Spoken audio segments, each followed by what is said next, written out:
Olisa was met with the shock of his life when he came back one evening to an empty house. He called out Amaka's name, but she was not responding. As he searched the house, he noticed all his properties, cash, were all missing. So he became very tensed. As he was still running all over the house in confusion, he saw a letter lying on the counter of the kitchen. So in curiosity, he picked up the letter, which read, "Thank you so much, Mr. Olisa, for your time. It was indeed a memorable time with you. But as you can see, I cannot continue with a man that is still struggling financially. Don't bother to look for me. Oh. I have already moved on with my life, so I advise you do the same.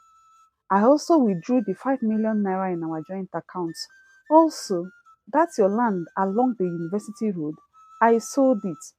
I am already on my way to Ghana to meet my sweetheart, way back from the university. He has always been there. That was why I never bothered you with marriage or give in to your pressure when you wanted me to get pregnant for you. He has always been there, but we decided that he was not going to be in the picture. After what you did to your lovely wife, Nkem, I knew I cannot trust my heart to a man like you. I had fears that you will still abandon me if things get wrong tomorrow. Olisa's hands were trembling as he read the letter in shock. This cannot be true, he said. This cannot be coming from my own Amaka now. I must be dreaming. As he continued to read, Olisa, as you can see, I am not Nkem, your wife. I know you are selfish and ingrate. I told myself that I was not going to end up with a scammer like you. Thank you once again, Olisa. Olisa, who could not hold himself again, started screaming. He was shouting in shock. Ewo, I'm dead. Amaka have killed me. Amaka, you have finished me. As he slumped and fell on the floor. It was one of his neighbors who heard him screaming that rushed into Olisa's house. Thankfully, his door was not locked, so he was able to gain access into Olisa's house. Entering his house, he met Olisa lying on the kitchen floor unconscious. He tried to wake him up, but Olisa was not responding. So he rushed Olisa to a nearby hospital. Olisa woke up later on that evening to find himself lying on the hospital bed. He then remembered what happened. He began to weep again. His kind neighbor, Mr. Steve, that brought him to the hospital, said to Olisa, "My brother, I don't know what it is, but you have to be strong." Olisa said to him, "Bros, you will not understand. I'm in trouble. I have been duped." Mr. Steve tried to know who duped him, but Olisa was saying nothing. "See, bros, since you can't say what it is, I don't know what it is, oh, but you have to thank God that you did not hit your head on the tiles when you fell uncontrollably. It would have been life-threatening, you know. Just take it easy, my brother," as he consoled Olisa. Olisa's heart was wrecking into pieces. He could not believe that Amaka just left him. Not just leaving him, but leaving him empty-handed. With all his hard-earned money, he thought how he had lost Nkem, and now Amaka. Amaka that I thought loved me. So she has just been there for my money. Amaka, you deceived me. Oh God, how do I start life again? Where do I start from as he continued to weep? Mr. Steve tried all he could to make him stop crying. But Olisa continued to mumble words that he could not hear. Bros, you won't understand. Just leave me to cry my cry. As you see me now, I'm finished. Nothing is left of me. Mr. Steve, who was left with no other choice, had to go and get the doctors, as Olisa could be heard shouting. The doctor had to sedate Olisa so he could sleep that night. The doctor assured Mr. Steve that he was going to be fine. Don't worry, sir. I think he's affected emotionally, but with this, he's going to sleep. Weeks on, after Olisa was discharged from the hospital, he was faced with the reality that Amaka took all his money and that she sold the only land that he had. Olisa could not leave his house. He asked himself, where do I even start from? I don't even have a friend. I avoided all my friends, and anyone I know would not support me living in Kem. He could remember vividly his childhood friend Felix, who was his best man during his wedding. Felix had come to his office one afternoon to talk with him regarding his decision to divorce Nkem.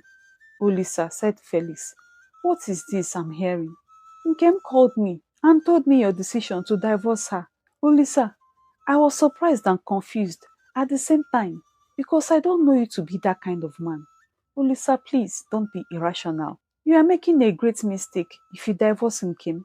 Remember, she needs you now. Olisa, who was angry with what Felix's friend was telling him, said to Felix, "My friend, I'm the one wearing the shoe here, and not you, so you are not in any place to advise me. All I said is that I need a break.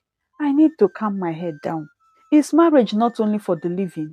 If something bad happens to me, thank you for your advice, oh, but I'll still say you are not in my shoe." As they were still talking, Olisa's phone rang. He picked the call and looked very cheerful as he spoke with the caller on the phone. Olisa said to the caller, "Just make sure it's a good place. I just need a serene environment. I really miss you, my sweetheart. I can't wait to see you this evening." As he hung up the phone, Olisa, "I'm very surprised. So it has gotten to this. You're already unfaithful to your wife." "Well, I'm not part of this." He could not hide his displeasure. He said to Olisa, "I can see you are having a good time here. So talking to you is a waste of time. It's just like pouring water on the stone. Your mind is made up. Well, let me take my leave, but I want you to know that this way you are going, it will not end well with you." "Oh, thank you, Chief Advisor." As Felix left his office, Felix shook his head in pity for his friend, who he knew was in a deep mess. This life is funny," said Olisa, as he looked out of the window. As he was still there deep in thought, his phone rang, and it was his landlord. "What am I going to tell this man now? I don't have his money yet." "Mr. Olisa," said his landlord, "I have not seen any credit alert. Oh. And remember, it's now 3 weeks since you promised to send me the money. You are still yet to make the payment. I hope you know I have given you much time. If I don't get my money from now till weekend, I will send my lawyer to eject you out of my house." "Sorry, Oga Landlord. I'll do my best, sir." As his landlord hung up the call, "How many troubles do I have in my hand?" said Olisa. Now his landlord. "Where do I get his money now? What did I do to Amaka? This Jezebel that came my way and wrecked my life. Amaka, you really shaved my hair, and nothing is remaining. See me Odoguwoke, now facing ejection from my landlord if I don't do anything urgently." Olisa that week was able to sell off his car so he could pay his rent. Olisa decided to pick up the pieces of his life and start afresh. Life has happened though. All I need now is just to get a job, whatever is available, so I can be able to pay my bills. Whatever job I can lay my hands on, I will accept. This he decided before leaving the house that morning. Nkem, on her own side, was paid monies running in hundreds of millions by the state government. This was coming from a compensation the state government have promised to pay Chief Obi before his untimely death. The government official pleaded with Nkem that they were sorry, madam, for the delay in payments. Nkem's father had received a letter from the government that day, but decided to read its contents when he returned from his trip. As he received the letter the day before he traveled, it was 9 years before Nkem stumbled upon the letter when she was going through her father's documents after she resumed work in her father's company. Nkem was so grateful to Barrister Olu. "I want to really appreciate you, sir, for being a father, a friend, and my strong cheerleader and support. All these feats I have achieved is from your kind advice and painstaking efforts going through the processes in the courts until this joyous moment. Sir, I crave for your indulgence." As she asked Barrister Olu to follow her outside. "Sir, please, I have something important to show you." "I hope all is well," said Barrister Olu, as she followed her curiously. The other staff also accompanied them. When they got outside, Nkem handed over a car key to Barrister Olu, who was speechless. "Oh, my child, God bless you. I never expected this. I was just doing my job here. Such a huge surprise." "I know, sir. Please accept this offer of appreciation. You are indeed a good man and a true friend of my father." Barrister Olu was so happy. That same day, Nkem increased the salaries of the staff that have remained in her father's company all these years. She said to them, "I know it is not much, but I want to tell you all that I appreciate you for believing in me and standing by me all these years. Thank you for not giving up on this company, even with all the downsides that we have faced. You all have stood by me, and this is victory for us all." There was lots of drinks and enough food for everyone as they celebrated the rebirth of her father's company. Nkem was able to restructure the company. She was also able to employ more professionals into her company with a clear vision added to her diligence and hard work. Nkem was able to revive her father's company back to its former glory. The branches of her father's company in the States in the country which were closed due to lack of finance were revived back, and they were all in full function. Nkem had traveled to the Lagos branch of her company to also assist the human resources of her company in the job interview that was holding in the company. Nkem had just finished a meeting with the heads of departments when she was told by her PA and secretary, Miss Chika, "Madam, please, you need to meet someone. The HR just stepped out with some of the head of departments. So we just have one more interview and we will be through for the day. This person has been coming here for the past 2 weeks." "Okay," replied Nkem. "Just let the person in and that will be all for today." "Yes, ma. I really need to speak to my mom. She has been calling me throughout the meeting. We have not talked today as usual," Nkem said as she smiled at Miss Chika, who smiled back. Mama the mama. She wants to hear from her daughter now. As she walked out of Nkem's office, just as Nkem was speaking on the phone with her mother, the applicant walked in. Nkem said to her mother, "Mama, just hold on a bit. I'll call you back in a jiffy. I need to attend to someone now." As she dropped the call, as she turned to see the applicant, Nkem sat face to face with Olisa, who was surprised to see Nkem. "What's happening here?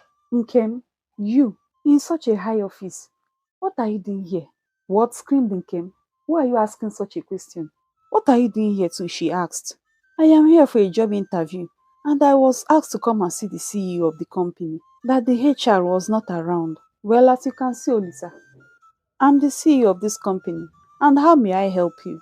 "Please," pleaded Olisa. "It's a coincidence. I learned that this company was hiring, so I came to try my luck. But as I can see, there is nothing left for me here." As he trembled before Nkem, who was already angry. But she maintained a calm voice and steady composure. "Oh, that's true," said Nkem. "This company that you ruined with your side chick no longer bears that old name. It ended with you. This is a brand new company owned by me now." "This is really interesting, Olisa. What a small world. We meet again. You left Asaba to Lagos to escape from your past. But what can you see? Your past is right before you. Please, Nkem, I'm very sorry for all my wrongs. Please forgive me." "See, Olisa, I don't want you to mention that word forgive." "Olisa, you think I'm still holding on to the hurt you caused me?" "No, now. Do I want to die prematurely? You think I would have miraculously recovered if I have held on to bitterness and pain that you caused me?" "Olisa, I'm not a fool. I won't lose you and also lose my children. I need to stay alive for them, okay?" "Olisa, this life is beautiful. Here we meet again. You thought I would die, Abi? You abandoned your sick wife and your sons for a side chick. You turned your back and never bothered to look back. Olisa, you forgot your 2 sons. Olisa, I thought you were different. You swore before God to love me in good health and in sickness. And when sickness came, Olisa, you said you were choking. You called me several names, Olisa. Olisa, you bit the finger that fed you, Olisa. I granted you your heart desire, so you can be free with the one that mattered so much to you." Olisa, who was weeping, was soaked in his tears, continued to plead with Nkem. "So let's go back to business. What did you say brought you here?" As she opened the file that was on her table, "You stated here that you needed a job, even if it means being a driver, that you don't mind. Ah, Olisa, God lifted you, but you never valued it. And see where you are today." Olisa wished the ground to open so he could enter, as he could no longer bear the shame and guilt. He said to himself, "See karma right before me. My ex-wife now owns this reputable company, which is now a household name in the country." As Olisa stood to leave her office, he said to Nkem, "Please forgive me. Tell my sons that I was a fool. I was a wicked father, also a bad husband, and I deserve whatever life offers me today." As he walked out, Olisa, before you open that door, do me this favor. Let me not see you next time around this office complex. If I find you around here, I will call the police on you. Don't say I did not warn you." Olisa was sweating profusely, and he wished she just disappeared from her presence. As he walked out of the office, the staff, what had gone wrong? "Why is he looking like this?" they asked. Nkem immediately called Amaka on the phone to get her a cold drink. When Chika returned with the water, Nkem said to her, "You see that applicant that just left here?" "Yes, madam." "He is my husband, the father of my sons. What? Exclaimed Chika in surprise. That man that just left here? Your ex-husband? This is unbelievable. Well, Chika, it's a long story, said Nkem, but that will be for another day. All I'll say to you, you are still young, so be sure who you give your heart to. It's very important. Yes, ma, I will, said Chika. Nkem sat in her office, retrospecting all that happened in her marriage with Olisa. Ah, Olisa, you are very wicked. You tore my heart in pieces. You have not seen anything, no. It's men like you that make it look as if there are no faithful men out there. Nkem's company has now become a household name in the country. She brought back the company to the heights that it was able to compete with the big competitors out there. Nkem had just returned from work one evening when her mother called her on the phone. Good evening, mother. How are you doing today? Asked Nkem. How is Auntie and her children doing? They are great, my child, replied Lady Zara, Nkem's mother. I will be coming back to Nigeria. Nikki, your cousin, will be getting married, so your aunt will be returning home with her children and husband. It will indeed be a great family reunion. As you know, it's been over 3 decades your aunt left to the USA with her husband. Mama, this is a great news. That means I'll have a lot of preparation to do. Yes, my daughter, you really have a lot on your hands this time. But that's not the only reason why I called you. My daughter, I have a video that I want to send to you. You really need to see this video, my child. Okay, Mama, I'm on my phone. Few minutes later, Nkem received a video from her mother, and in the video, Nkem could see her mother walking without any aid.